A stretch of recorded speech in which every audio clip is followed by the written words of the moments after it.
সালাতু সালাম গো আমার দরুদ সালাম গো আমার কইয়া নবী মুস্তাফায় তোমরা যদি যাও গো মদিনায়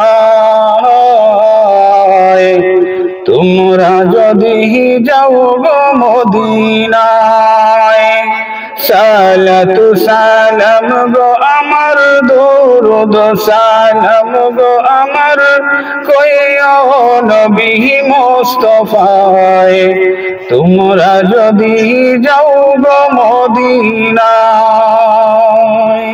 দর্শক শ্রোতা, এই গজলটি যদি আপনাদের একটু যদি হৃদয়ে ছুঁয়ে থাকে, একটু যদি ভালো লেগে থাকে, তাহলে অবশ্যই আপনারা আপনাদের বন্ধুদের সাথে শেয়ার করতে ভুলবেন না। আর এইচএন টিভি এন্টারটেনমেন্ট এই ইউটিউব চ্যানেলটি অবশ্যই সাবস্ক্রাইব করে আপনাদের পাশেই থাকার সুযোগ করে দেবেন। আজকের মতো বিদায় নিলাম। আমি মোহাম্মদ হাবিব। সবাই ভালো থাকুন, সুস্থ থাকুন। আল্লাহ হাফিজ। আসসালামু আলাইকুম।